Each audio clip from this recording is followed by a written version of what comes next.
तो आज हम लोग चालू करेंगे एफएम का क्लास नंबर 2। एफएम का क्लास नंबर 2। देखो यहाँ पे मैं थोड़ा सा क्वेश्चन लिखा दूंगा, क्या है क्वेश्चन? सोना लिमिटेड इशू क्वेश्चन। देखो क्वेश्चन ऐसे आएगा, सोना limited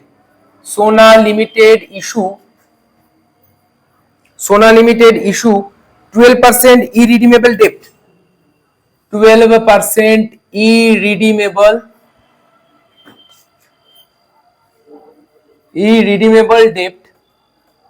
irredeemable debt at 103, at ₹3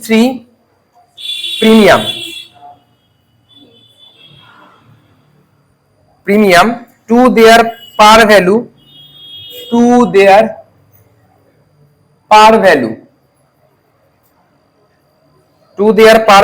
of rupees 100. The current market price of these debenture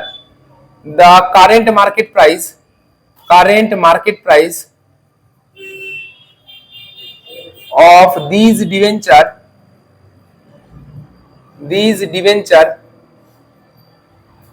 is 94. If the company pay corporate tax,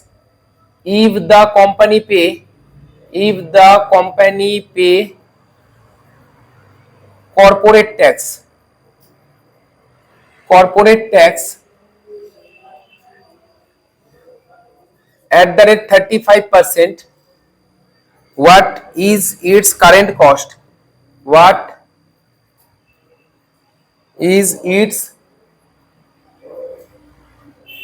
Current cost of debt capital.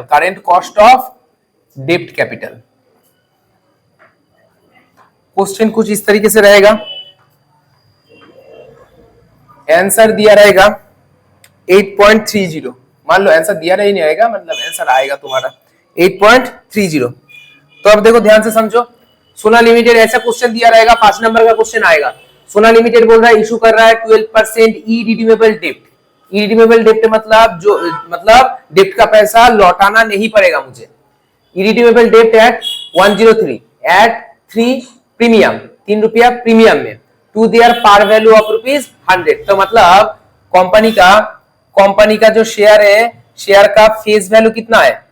Face value बोल रहा है 100 है, plus premium आ रहा है, तो 103 हो रहा है क्या? इशू प्राइस कितना हो रहा है? 103 रुपया हो रहा है। अब करंट मार्केट प्राइस कितना है? 94 है। करंट मार्केट प्राइस कितना है? 94 है। कंपनी कॉर्पोरेट टैक्स दे रहा है कितना? At the rate 35%। What is the current cost of डेप्ट कैपिटल? कॉस्ट ऑफ डेप्ट कैपिटल निकालने के लिए बोल रहा है, मतलब केडी निकालने के लिए बोल रहा है। चलो आ जाओ, केडी का फॉर्मूला याद है किसी को? KD equal interest 1 minus T, मतलब टैक्स 1 माइनस टी करके टैक्स का अलग से कर लेंगे हम लोग। टैक्स का भागीदारी माने गवर्नमेंट टैक्स का हिस्सेदारी लेगा, और नीचे क्या होगा? नहीं सर, इशू प्राइस नहीं होगा, सोच के बताओ। करंट मार्केट प्राइस फॉर्मूला में लिखा हुआ था, करंट मार्केट प्राइस। अगर करंट मार्केट प्राइस अवेलेबल है तो तुम करंट मार्केट प्राइस नीचे लिखोगे, करंट मार्केट प्राइस, हाँ sir, into 100। Very good. Formula में पूरा लिखा दिया हूं ताकि गलती ना हो। इंटरेस्ट में कितना है? इंटरेस्ट बोलो कितना दिया हुआ है? 12%, 12 इंटू 1 माइनस टी कितना है? टैक्स रेट कितना है? 0.35। करंट मार्केट प्राइस कितना है? 94 इंटू 100 करेंगे, आंसर कितना आ जाएगा सर? 8.30। एक बार करके देख लो। नेक्स्ट क्वेश्चन में लिखता हूं, एक कंपनी में आऊंगा, क्वेश्चन में आऊंगा, मतलब बुक में जो क्वेश्चन है उसमें भी आऊंगा। उससे पहले मैं ये सब करवा लेना चाहता हूं ताकि इजी हो जाए। 10% डिवेंचर, देखो एक company issued 10% debenture of ₹100 each, of ₹100 each at a premium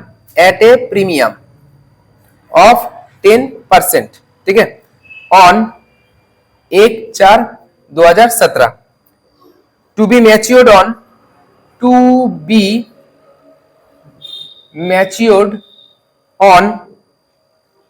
1/4/2025।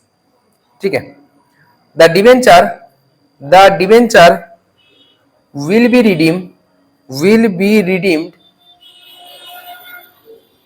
redeemed on maturity। Full stop। Compute the cost of debt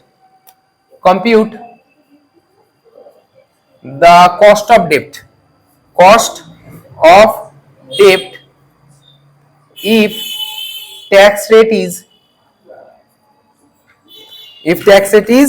35%। इसका आंसर कितना आना चाहिए? इसका आंसर आना चाहिए 4.29% आना चाहिए। अच्छा देख के बताओ रिडीमेबल है कि इरिडीमेबल है। क्वेश्चन पहले देख लिए। एक काम करते एक लाइन में मिटा देता हूं, उसके बाद सोचो। यहां से मैं ये लाइन मिटा देता हूं। सही है सर। अब सोच के बताओ किस तरीके का ये डिवेंचर है, क्या बोल रहा है कंपनी इशू। वो लाइन अगर रहता तो इजी हो जाता तुम्हारे समझने में। बोल रहा है कंपनी इशू कर रहा है 10% debenture of ₹100 each at premium of 10% on 1/4/2017 to be matured on 1/4/2025। ठीक है, दिमाग लगाओ। Compute the cost of debt if the tax rate is 35%। अब ये रिडीमेबल है या इरिडीमेबल है, तुम लोग सोच के बताओ। देखो यहां पे तुम इशू किए हो 1/4/2017 को और ये मैच्योर हो रहा है 1/4/2025 को। जब हम लोग कोई एफडी बनाते हैं, एफडी जब मैच्योर होता है मतलब एफडी खत्म हो चुका है, तो मतलब मैच्योर के डेट में तुम्हें पैसा वापस करना पड़ेगा। मतलब रिडीमेबल डेट। कत बुझले? ठीक है, चलो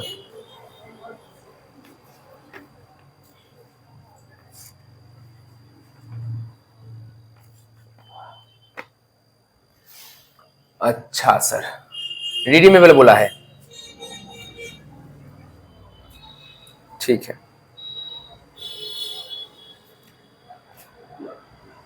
तो फॉर्मूला लिखते हैं। फॉर्मूला क्या था? इंटरेस्ट 1 - टी, ये तो था ही, plus RV minus IP divided by N. मैं बोल रहा हूं रुको। RV plus IP divided by 2। अच्छा देखो बात समझो, तुम इशू किए हो इशू प्राइस, तुम इशू प्राइस कितने में किए हो बोलो? अरे कहां 1000, 100 रुपया था। एक शेयर का, एक डिवेंचर का दाम कितना है? 100 रुपया है। और तुम इशू किए हो एट प्रीमियम ऑफ 10%। तो मतलब 100 के ऊपर और 10 रुपया ज्यादा लिए हो, तो मतलब इशू प्राइस 110। क्या यहां तक समझ में आ गया? तो इशू प्राइस को हम लोग छोटा शॉर्ट फॉर्म में आईपी बोलेंगे। दिमाग लगाओ। अच्छा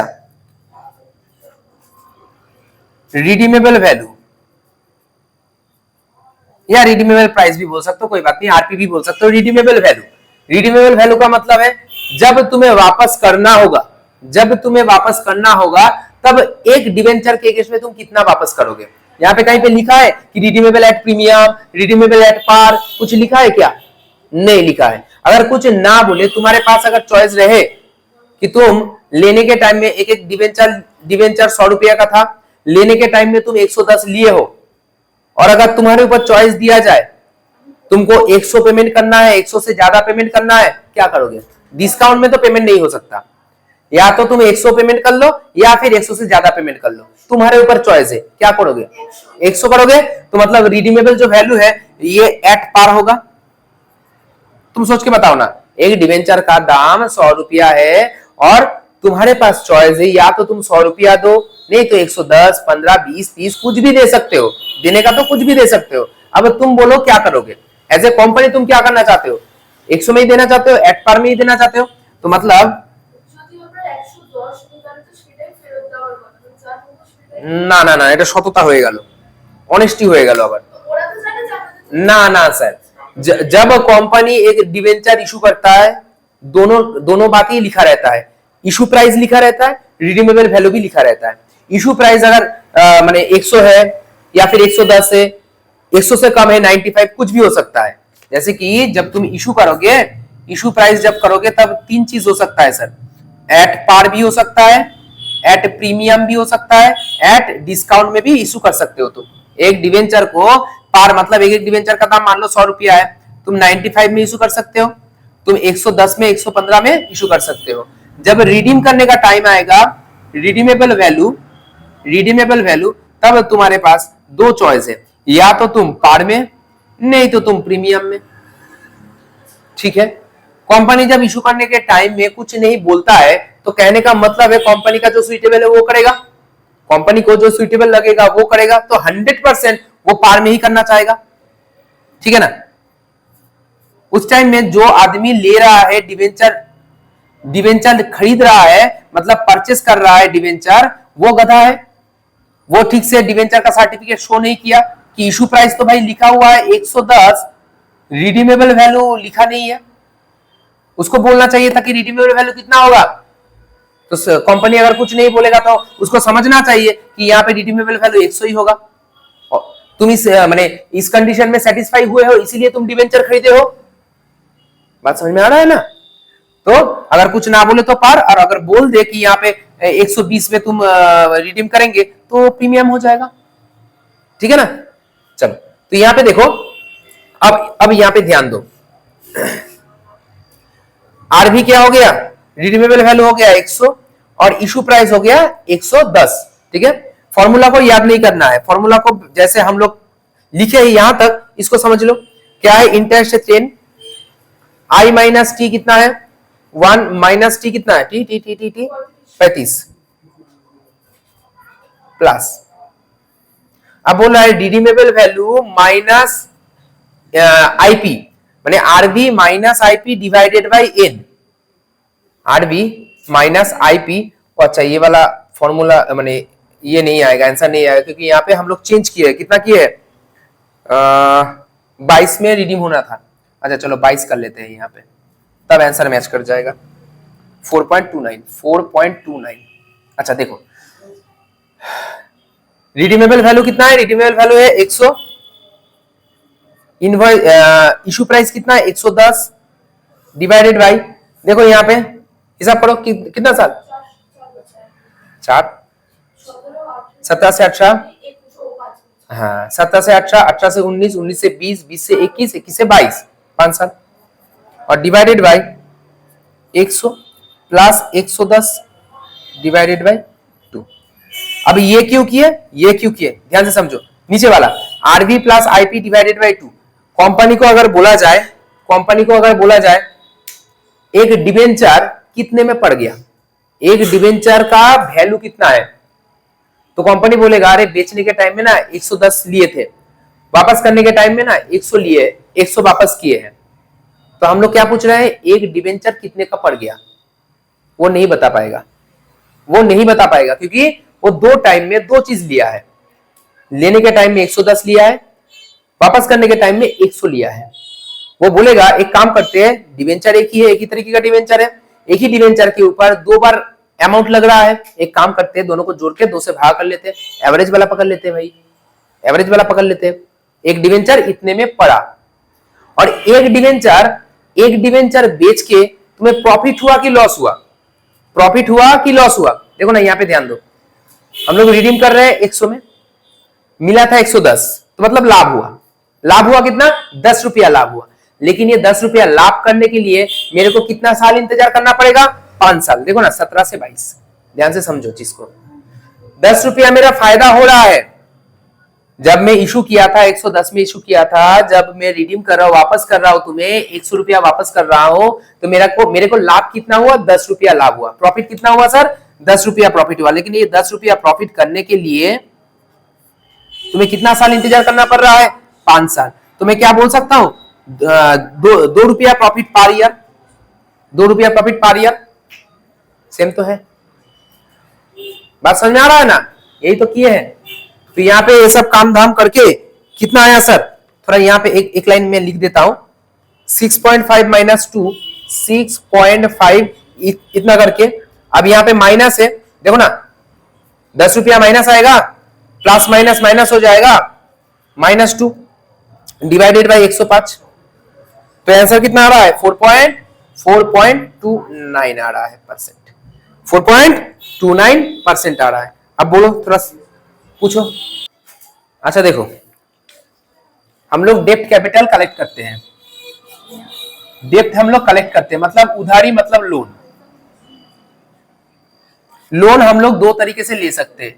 नंबर 1 है इरिडीमेबल, इरिडीमेबल डेप्ट मतलब पैसा लेंगे लेकिन वापस नहीं करेंगे। सोचो ना, पैसा लेंगे लेकिन वापस नहीं करेंगे, ऐसा भी हो सकता है। जैसे कि equity share holder, equity share holder से हम लोग पैसा लेते हैं, वापस करते हैं क्या, नहीं करते। इंटरेस्ट देते हैं क्या, नहीं देते। डिविडेंड देते हैं क्या, मन हुआ तो देंगे, नहीं मन हुआ तो नहीं देंगे। रिडेम्पशन का कोई टाइम लिमिट दिया था क्या, पापा ने टाइम लिमिट दिया था क्या, नहीं दिया था, तो रिडेम्पशन नहीं करना है। वैसे ही अगर मान लो एक डेप्ट लिए है, उधारी लिए है, लोन लिए है, लेकिन वो इरिडीमेबल है, सदियों से युगों से चलता आया है, चलता आया है। सत्य युग में लोन लिए थे, सत्य युग चला गया, मान लो ना सत्य युग चला गया, उसके बाद क्या आया, नहीं कलयुग कैसे आ गया, दापर युग आ गया, उसके बाद त्रेता आ गया। नहीं सर उल्टा हुआ ना, सत्य युग, त्रेता युग या दापर युग, उसके बाद कलयुग। हाँ सर, सदियों से चलता आ रहा है, ठीक है, वो हो गया इरिडीमेबल डेप्ट, ठीक है। और तुम इसी कॉन्सेप्ट को लेकर बैंक में जाओगे, सर लोन चाहिए, सदियों से हम लोग इंटरेस्ट देते ही रहेंगे, देते ही रहेंगे, वापस नहीं करेंगे। बैंक बोलेगा रास्ता उधर है, बैंक बोलेगा रास्ता उधर है, क्योंकि ये प्रैक्टिकल नहीं है, ठीक है। तो चलो इधर आ जाएंगे हम लोग, रिडीमेबल डेप्ट, रिडीमेबल डेप्ट। अच्छा, रिडीमेबल डेप्ट जो है उसका फॉर्मूला अभी अभी हम लोग लिखा है, वापस लिख दे, चलो।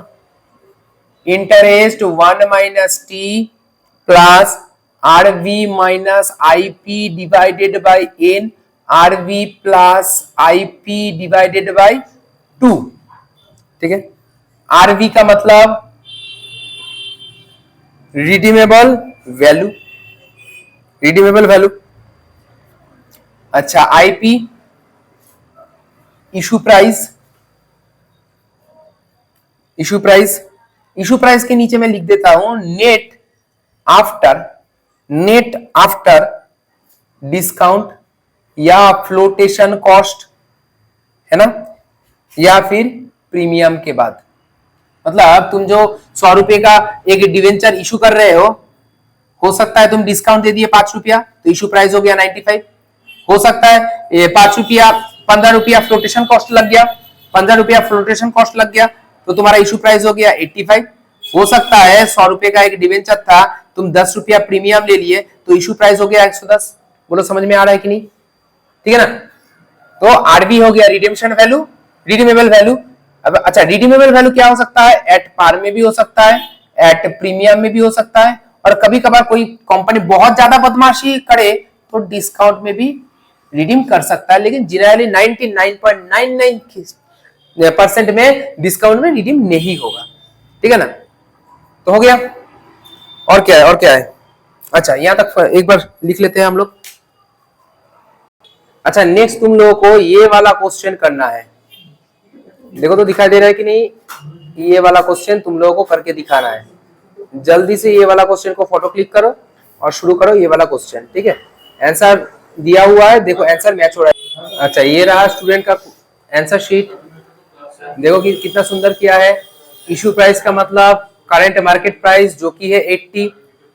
तो देखो interest 1 minus T plus RB minus IP divided by n whole divided by RB plus IP divided by, यहाँ पे 2 होगा, यहाँ पे गलती से एन लिखा है, ठीक है, ये गलती तुम लोग मत करना, यहाँ पे डिवाइडेड बाई 2 होगा, ठीक है, इनटू 100। तो देखो इंटरेस्ट 10 था, टैक्स से 0.35 था, आरबी मतलब रिडीमेबल वैल्यू, कुछ नहीं बोला है तो पार में ही होगा, इशू प्राइस होगा क्या, करंट मार्केट प्राइस जो कि है 80, ठीक है। और इन बोला है 5 साल बाद, हिसाब कर लो 5 साल हो रहा है, और बाकी सब ठीक है। एक बार सोल्यूशन देख लो, 11.67 आ रहा है आंसर, बुझले।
तो देखो हम लोग क्या किए, cost of preference share capital, cost of preference share capital already लिख लिए जब तक तुम लोग मैथ कर रहे थे।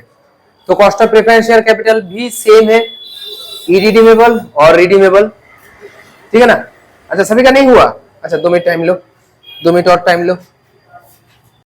अच्छा देखो जो क्वेश्चन दिए थे एट पार में, एट पार में अगर करेंगे तो फॉर्मूला तो तुम्हें पता ही है, इंटरेस्ट 12 था, टैक्स रेट 0.35, उसके बाद आरबी कितना है 100, आईपी कितना है वो भी 100, कुछ नहीं बोला था, डिवाइडेड बाय 7 था, और 100 प्लस 100 डिवाइडेड बाय 2 करेंगे तो टोटल 7.8 आ रहा है। अब इशू जब हो रहा है एट 10% डिस्काउंट में तो क्या होगा, देखो आरबी माइनस आईपी है ना, आरबी माइनस आईपी, तो आईपी कितना आ रहा है, देखो आईपी बोल रहा है यहाँ पे 90, आईपी आ रहा है यहाँ पे 90, माने आईपी क्या है 100 माइनस 10, तो मतलब 90 आ रहा है, ठीक है। तो उसके बाद बाकी तो सब सेम ही है, बाकी सब सेम है, आंसर आ जाएगा।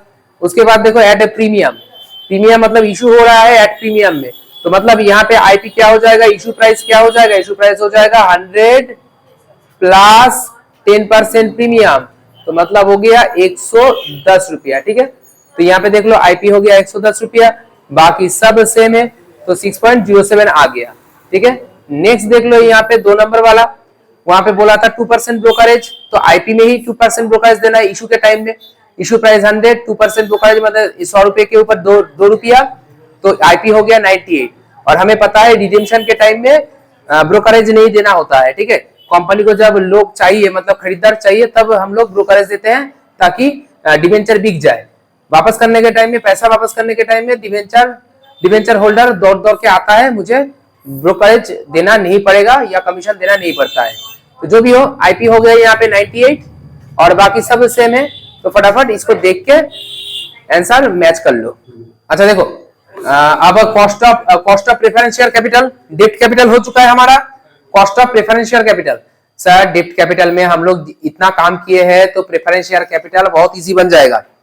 जैसे कि डेब्ट कैपिटल था, इरिडीमेबल था और रिडीमेबल था, यहाँ पे प्रेफरेंस शेयर भी इरिडीमेबल और रिडीमेबल है। प्रेफरेंस शेयर कैपिटल वो भी रिडीमेबल और इरिडीमेबल, इन दो हिस्सों में हम लोग बांट सकते हैं। फॉर्मूला क्या है? प्रेफरेंस शेयर को हम लोग केपी बोलते हैं, KP cost of preference share. ऊपर में क्या रहेगा? पहले इंटरेस्ट रहता था, अभी यहाँ पे प्रेफरेंस शेयर होल्डर इंटरेस्ट नहीं मांगता है, उन लोगों को क्या देना पड़ेगा? प्रेफरेंस डिविडेंड देना पड़ता है। तो पीडी ऊपर में डिवाइडेड बाय इशू प्राइस, बहुत simple, into 100। Preference dividend divided by issue price into 100। डेब्ट में क्या हो रहा था? Interest divided by issue price into 100। यहाँ पे इंटरेस्ट सब्स्टिट्यूट हो जाता है कहां से? पीडी से। इंटरेस्ट चेंज होके यहाँ पे सर इंटरेस्ट जो है ना वो चेंज होके हो जाता है प्रेफरेंस डिविडेंड। बात समझ में आ गया? कुछ नहीं है। अब रिडीमेबल पीडी बोलते हैं, प्रेफरेंस डिविडेंड को शॉर्ट फॉर्म में पीडी। अब रिडीमेबल प्रेफरेंस शेयर कैपिटल का उसका कॉस्ट कैसे निकालेंगे? केपी इक्वल, जैसे यहाँ पे लिखे पीडी प्लस, ठीक है, जो वहां पे लिखे थे यहाँ पे भी वही कॉपी पेस्ट मारेंगे। यहाँ पे क्या था? इंटरेस्ट था, यहाँ पे तो इंटरेस्ट नहीं है। RB minus IP divided by n whole divided by RB plus IP divided by 2 into 100। ये पोर्शन सेम है, सिर्फ सामने पीडी आ गया, ठीक है ना, इंटरेस्ट की जगह में। और याद रखना, there is no concept of tax, tax का कोई कॉन्सेप्ट नहीं है, क्योंकि जब तुम डेब्ट लेते हो तो सरकार बोलता है उसमें से मेरा हिस्सा भी रहेगा, लेकिन जब प्रेफरेंस शेयर होल्डर को डिविडेंड देते हो तब सरकार हिस्सेदारी नहीं लेता है। जब तुम इक्विटी शेयर को डिविडेंड देते हो तो सरकार हिस्सेदारी नहीं लेता है, सब सिर्फ डिवेंचर के टाइम में जब इंटरेस्ट देना होता है सरकार उसका हिस्सेदारी लेता है। तो मैथ हो गया, माने फॉर्मूला हो गया। अब चलो डायरेक्ट मैथ में आते हैं। अच्छा, question number 5, question number 6, question number 7 एक बार देख लो ध्यान से, फोटो क्लिक कर लो, उसके बाद हम लोग चालू करेंगे। क्वेश्चन नंबर 5 से चालू करते हैं, ठीक है। अच्छा देखो,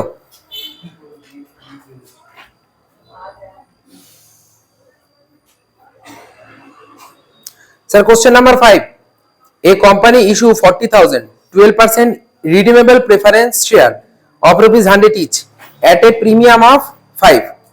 तो कंपनी क्या कर रहा है? 40,000 debenture, 40,000 redeemable preference share market में छोड़ रहा है। एक एक शेयर का दाम है 100 रुपया, लेकिन जब इशू कर रहा है तब प्रीमियम ले रहा है कितना? 5 रुपया करके, ठीक है। Redeemable after 10 year at a premium of ₹10 each. जब 10 साल बाद हम लोग रिडीम करेंगे, पैसा वापस करेंगे, तब कितना देना पड़ेगा? सर पहला फेस वैल्यू तो 100 रुपया देना ही पड़ेगा, प्लस 10 रुपया और एक्स्ट्रा प्रीमियम देना पड़ेगा। द फ्लोटेशन कॉस्ट बोल रहा है ₹2 ईच, है ना। फ्लोटेशन कॉस्ट कितना बोल रहा है? 2 रुपया करके बोल रहा है। फ्लोटेशन कॉस्ट कितना बोल रहा है? 2 रुपया करके बोल रहा है। तो चलो, you are required to calculate, ये सब बोला है और 11.92 बोला है। आंसर है 11.92। नहीं हो जाएगा? हो जाएगा ना। चलो, रिडीमेबल बोला है तो फॉर्मूला तो यही है, फॉर्मूला तो सर यही है, फॉर्मूला के उतारेंगे नहीं सर, फॉर्मूला हम लोग नहीं उतारेंगे। तो चलो यहां पे थोड़ा लिख देता हूं, पीडी प्रेफरेंस डिविडेंड, बोलो ना पीडी कितना है? पीडी बोल रहा है 12%, पीडी बोल रहा है सर 12%। किसका 12%? सर फेस वैल्यू का। फेस वैल्यू कितना है? 100 का 12% कितना हो गया? 12। सर यहाँ पे आरबी, सर आरबी कितना है? रिडीमेबल वैल्यू कितना है? 100 तो फेस वैल्यू है और उसके ऊपर 10% प्रीमियम है, 10% प्रीमियम है, तो मतलब 110। सर इशू प्राइस कितना हो गया? सर इशू प्राइस है सर 100 रुपया फेस वैल्यू था, 100 रुपया सर फेस वैल्यू था, उसके ऊपर 5 रुपया प्रीमियम था, ठीक है ना। तो कितना हो गया? 105। और वहां से फ्लोटेशन कॉस्ट 2 रुपया माइनस कर लो तो 103 रुपया आ रहा है। और कुछ चाहिए क्या? नहीं चाहिए, नहीं चाहिए सर। एन कितना है? कितना साल बाद? सर 10 साल बाद। सर 10 साल बाद, बोलो ना। बैठा तो यहां पे 12 प्लस आरबी माइनस आईपी माने 110 माइनस 103, हाँ, डिवाइडेड बाई एन मतलब 10 साल। अच्छा, 110 प्लस 103 डिवाइडेड बाई 2 इंटू 100। अब देखो यहाँ पे खतरनाक लॉस हुआ है। जब हम लोग रिडेम्पशन करेंगे तो 110 देना पड़ेगा। मिला कितना था? 103 था। तो लॉस कितना आ रहा है? लॉस आ रहा है 7 रुपया। लॉस आ रहा है 7 रुपया। तो ये जो 7 रुपया लॉस आ रहा है, 10 साल में मैं 7 रुपया लॉस कर रहा हूं, 10 साल में 7 रुपया लॉस कर रहा हूं, तो लॉस पर ईयर कितना हो रहा है? सर यहाँ पे कितना बोले? 7। 7 डिवाइडेड बाई 10 मतलब 70 पैसा करके हर साल लॉस कर रहा हूं। तो मुझे प्रेफरेंस डिविडेंड देना पड़ रहा है कितना? 12। और जो पर ईयर का लॉस है वो भी तो इसके संग जुड़ जाएगा। देखो ना, माइनस कर लो, पॉजिटिव फिगर आ रहा है, यहाँ पे लिख दिए, इंटू 100 डिवाइडेड बाई ये कितना आ रहा है? 110 प्लस 103 डिवाइडेड बाई 2 करके कितना आ रहा है बोलो?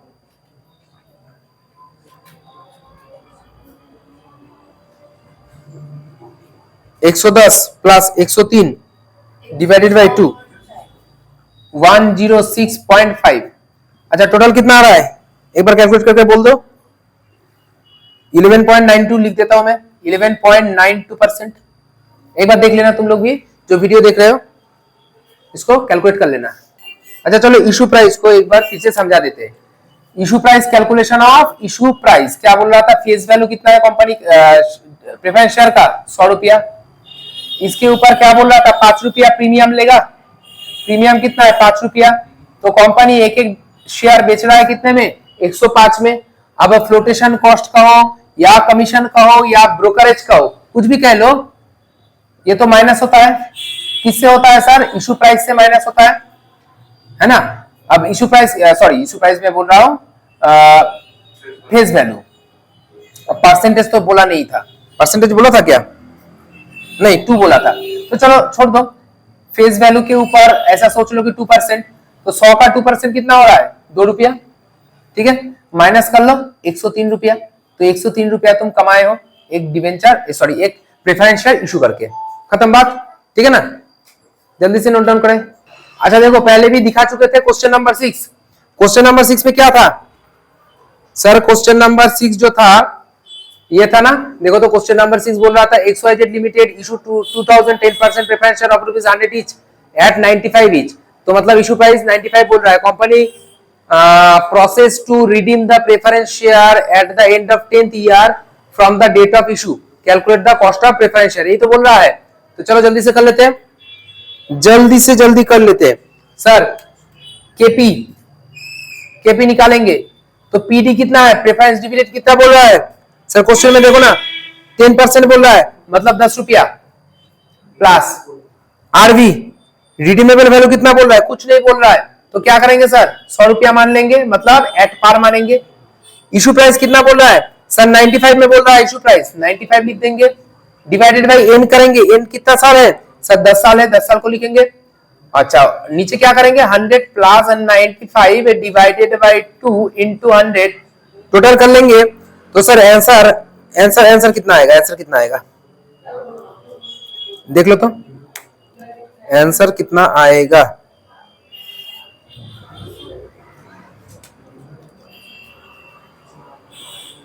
$10.77। एक बार करके देख लेना, घर में एक बार करके देख लेना, ठीक है।